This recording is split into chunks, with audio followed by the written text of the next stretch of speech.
Фильм шынайы оқиғаларға негізделген. Фильм алып кеткен адам Кара Робинсон оқиғасы.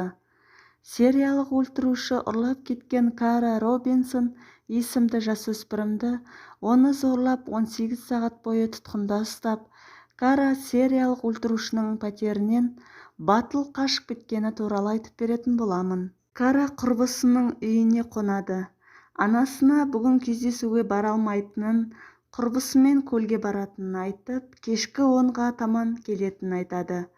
Құрбысына көмектесіп, ауласындағы гүлдерді суарып жүргенін көрген жігіт Карадан үйінде ата-анасын сұрап, бұл үй құрбысының үйі екенін, ата-аналары жоқ екенін естіп, Караға қару тақап, айқайласа ататынын айтып, машинаның ішіндегі қорапқа кіруін айтады. Қыздың отыруын, оны тежегісі келетінін, қолын байлап, аузын жауып, аяғын байлайтынын, өзінің жанында әрқашан мылтықтың жүретінін айтады. Оны ойламағаны дұрыс екенін айтып, қызға қозғалмауын айтады. Қыз өз ойымен қашып кетсе артынан атып жіберетінін ойлайды. Жігіт қызды байлап, қорапты жауып, үйіне апарады. Құрбысы анасына звондап, қызының жоқ екенін айтады. Анасы қыздың жігіті Райынға жанында қызы бар ма деп звондайды. Райын құрбысының жанында жүргенін айтады. Анасы дереу сол үйге баратынын, полиция қызметкерлеріне звондайтынын айтады. Жігіт қызға аузын шешетінін, бірақ айқайламайтынын, жай сөйлейтінін айтады. Қызды жатын бөлмесіне әкеліп, өз ережелерін қызға айтады. Біріншіден, өзінің жанында мылтық жүретінін, басқада қару болатынын айтады. Екіншіден, өзін папа деп айтуын. Үшіншіден, өзінің айтқанымен жүретінін, кез келген нәрсеге рұқсат сұрауын. Осы ережелерін бұзса, оның салдары өлім болатынын айтып, қызды қорқытады. Қыздың аты жөнін, жасын, қайда тұратынын, өзімен бірге кім тұратынын, анасының аты жөнін сұрап жазып алады.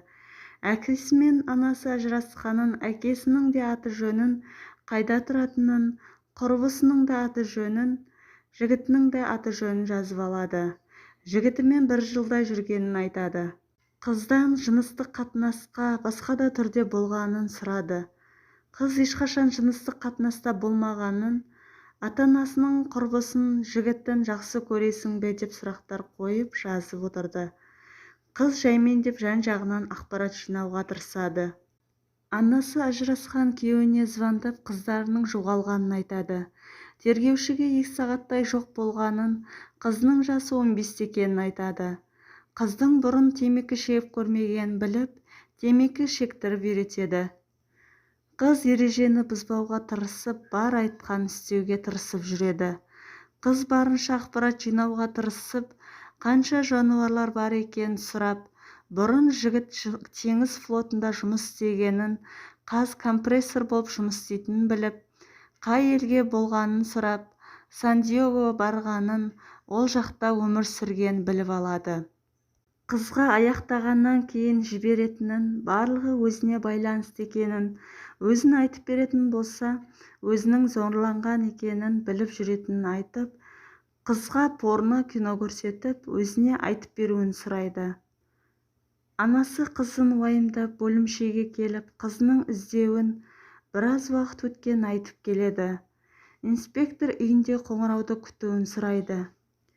Қызды түнде ұйықтар алдында қолына кісен салып, аяғына салып ұйықтатады. Қыз таңертең қолын аяғын шешіп, қашып, алдынан көлікті тоқтатып, полиция бөлімшесіне апаруын өтінеді.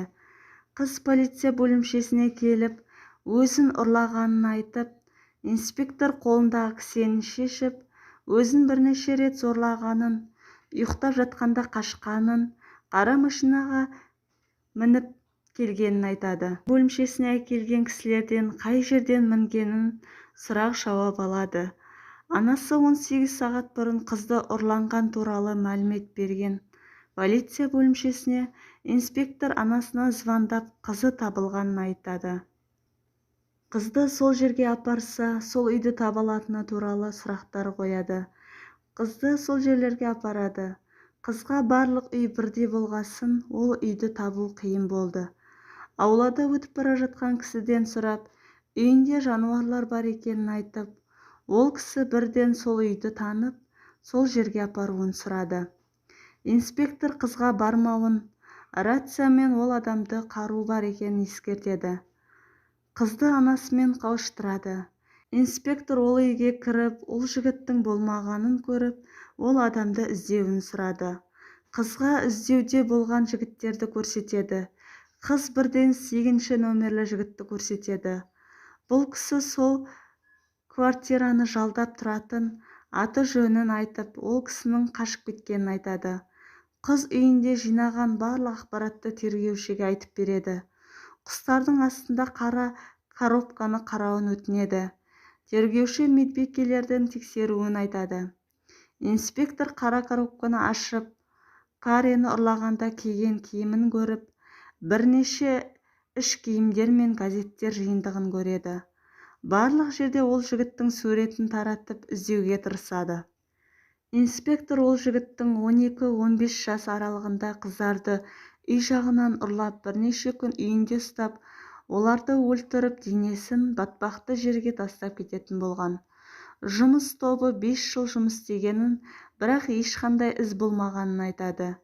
Жігіттің анасының үйіне машинасын қойып тастап кеткені болмаса, басқа ақпарат жоқ екенін айтады. Инспектордан полиция қызметкерлері өз үйінде не үшін жүргенін сұрайды. Олар қыздың қауіпсіздігі үшін жүргенін, ол адамның әлі табылмағанын айтады.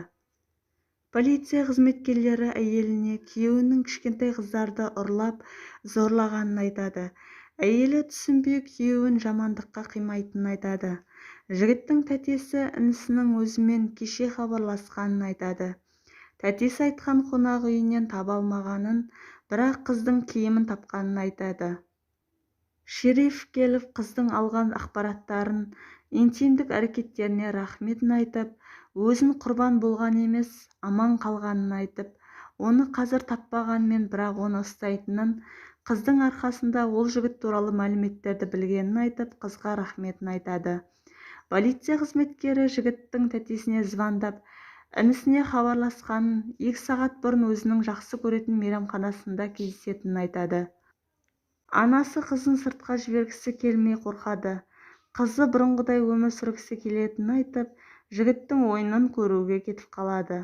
Кари Райанға сәттілік тілеп, құрбысы екеуі ойынды тамашалауға отырады.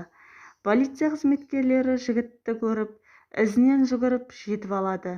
Жігітке қаруын тастауын сұрайды. Жігіт өзін атып өлтіреді. Қыз ұйқысынан оянғанда анасынан жігіттің өлгенін айтады. Қыз анасына кеше неге айтпағанын айтып ренжіп, шерифке оған қатты жыны келетінін, оның түрмеге түскенін қалайтынын айтады. Ата-анасына өзіне жасаған істерін айтпауын, олардың уайымдайтынын айтады. Қыздың батыл екенін айтып, еш ойланбай өздеріне жұмысқа алатынын айтып, шериф ол адаммен сенімен байланысқаны үлкен қателік екенін айтып, қызды жұбатады. Қыз аман қалғанына қуанады.